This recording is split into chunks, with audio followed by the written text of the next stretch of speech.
Salut toi. Alors, aujourd'hui j'aimerais parler de la mémoire traumatique. Bon, j'en parle beaucoup.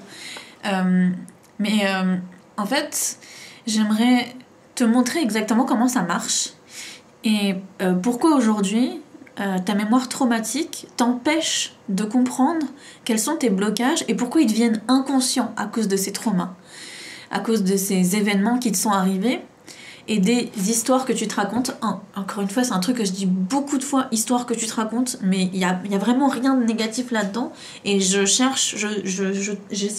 de trouver comment dire, une expression qui soit beaucoup plus positive que ça, parce que ça fait vraiment, oh, je me raconte un mensonge comme ça et tout, mais c'est pas du tout ça, c'est l'histoire sur laquelle tu te bases pour dérouler ta vie. Et donc voilà. Et pour que tu comprennes tout ça, il faut que je t'explique comment est-ce que j'en suis arrivée à penser à ça. Alors hier, je regardais à la télé le film Split, qui est un de mes films préférés de tous les temps, avec James McAvoy. Si tu l'as pas vu, regarde-le parce que sa prestation à l'écran est absolument incroyable. C'est basé sur une histoire vraie, l'histoire de Billy Milligan qui a un DID, un TDI, un trouble de la dissociation de l'identité. Donc on confond souvent le TDI avec la schizophrénie. La schizophrénie, c'est un des symptômes de la schizophrénie, c'est d'entendre des voix, d'avoir des hallucinations auditives, alors que le TDI, c'est avoir plusieurs personnalités. C'est des gens qui ont vécu des traumatismes tellement forts dans leur enfance que le moyen qu'ils ont trouvé de se protéger, c'est de créer une autre personnalité pour protéger la personne qu'ils étaient à ce moment-là. Et l'esprit est tellement fort pour moi, c'est absolument incroyable ce genre de choses. L'esprit est tellement fort que Billy Milligan, par exemple, il avait une de ses personnalités qui était diabétique et il a été testé. Donc, il avait une personnalité qui était diabétique et qui avait un problème avec l'insuline en fait, et toutes ses autres personnalités ne l'avaient pas. Donc, quand il revêtait cette personnalité-là, il avait besoin d'insuline. C'est incroyable, c'est incroyable. Et d'ailleurs, il y en a. Enfin, c'est pas celui qui a eu plus de personnalités dans sa vie. Il y a une autre femme, je crois, qui a eu plus de 70 personnalités. C'est incroyable. Il y a même une artiste qui a un TDI et elle peint. Plusieurs de ses personnalités peignent des tableaux et du coup, ça fait des tableaux qui sont complètement différents, avec des styles complètement différents. C'est incroyable, vraiment incroyable. Mais c'est pas du TDI dont j'ai envie de parler aujourd'hui. Ce dont j'ai envie de parler aujourd'hui, c'est que dans cette histoire. Alors, je vais essayer de pas faire trop de spoilers. Dans cette histoire, le personnage principal qui a plusieurs personnalités et qui a donc un TDI, il kidnappe des jeunes filles. Et l'une de ces jeunes filles a vécu des événements traumatisants. Et donc, à chaque étape du film, elle vit des choses alors qu'elle est recluse, alors qu'elle est retenue, je veux dire. Et lors de sa rétention, elle se souvient de ces événements traumatisants dans sa vie. Au fur et à mesure, on comprend que si elle réagit comme ça, c'est parce qu'elle a vécu ce genre de choses. Et ça, cette perception de la réalité de la mémoire traumatique, c'est complètement faux. Alors, je vais t'expliquer pourquoi c'est complètement faux.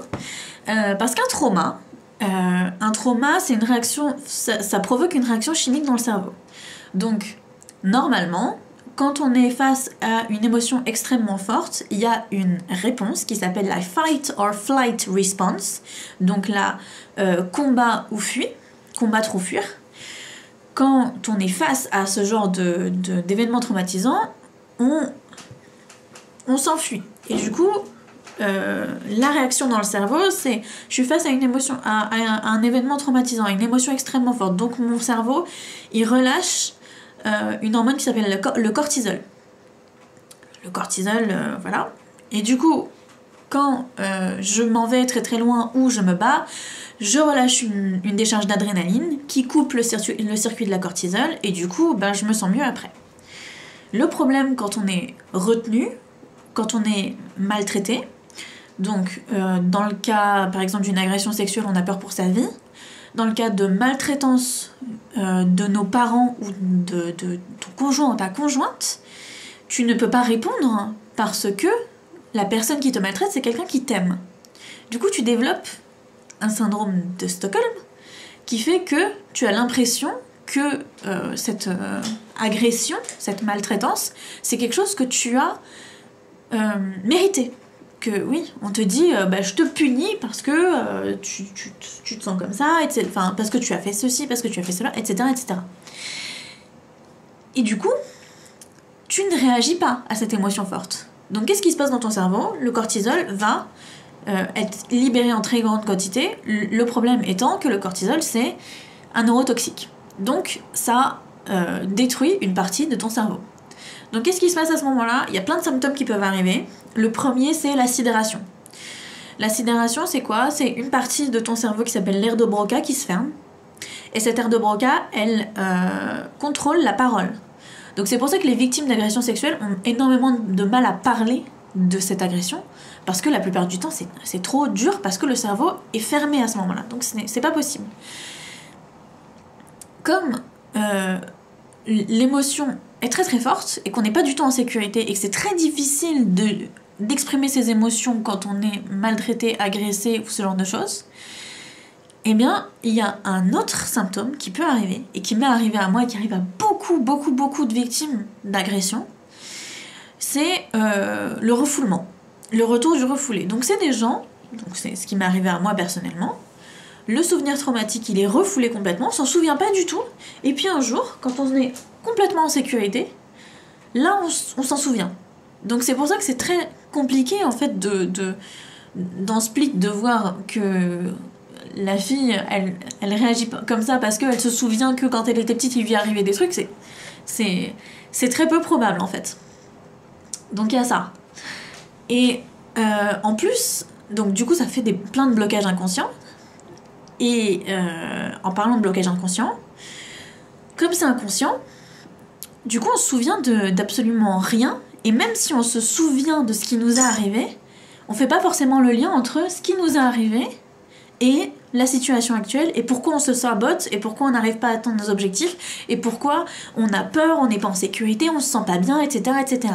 Donc il y a une vraie dichotomie entre l'intellect qui sait, et qui parfois ne sait pas parce que c'est complètement inconscient, et les émotions qui savent, mais qui ne s'expriment pas. Parce qu'on leur a pas laissé le moyen de s'exprimer, et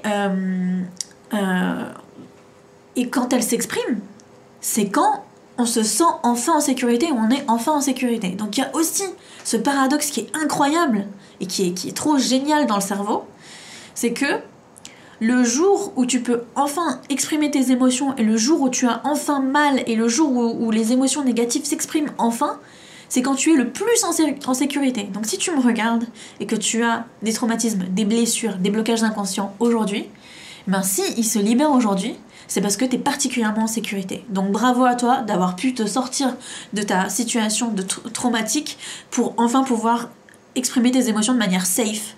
Parce que si aujourd'hui tu arrives à t'exprimer, c'est parce que tu es en sécurité. Ça c'est trop bien. Donc voilà, donc c'est pour ça que le film Split, j'avais l'impression que c'était quand même presque un peu dangereux en fait. Parce que ça fait passer cette image comme quoi, quand on a été traumatisé, on se souvient de tout. Et c'est faux, déjà on n'arrive pas à en parler. Ensuite, ça détruit la confiance en soi. Du coup, on doute même de notre propre expérience. Et la raconter, ça nous fait encore plus douter parce que les gens ont du mal à croire que l'impensable nous est arrivé. Donc c'est à la fois extrêmement compliqué, à la fois extrêmement simple, c'est-à-dire que on a bloqué nos émotions pendant toutes ces années parce qu'on n'était pas en sécurité, et le jour où elles doivent se libérer parce qu'il y a tous ces blocages, et ben c'est parce qu'on est en sécurité, et il faut nous apprendre à réexprimer nos émotions de manière adéquate. Voilà. Et donc pour apprendre à faire tout ça, et apprendre ce que c'est qu'un blocage inconscient avec plein d'aspects différents, je vais parler psychogénéalogie aussi, on va parler plein de choses. Ce soir à 20h, je fais un atelier qui est gratuit sur les blocages inconscients, comment s'en sortir, comment les gérer et comment faire tout ça au mieux. Et donc pour ça, il y a un lien pour s'inscrire qui est dans la description, il faut juste laisser son adresse mail. Alors laissez une adresse mail qui est valide, parce que si elle n'est pas valide, vous n'allez pas recevoir le lien pour pouvoir vous connecter à l'atelier. Donc c'est ce soir, lundi 20 à 20h. Je vous attends, j'espère que vous serez nombreux. Il y a déjà eu plein d'inscriptions alors que j'ai ouvert les inscriptions hier, c'est incroyable, merci. Et je suis sûre que je vais pouvoir vous aider. Voilà. Allez, à ce soir, bisous.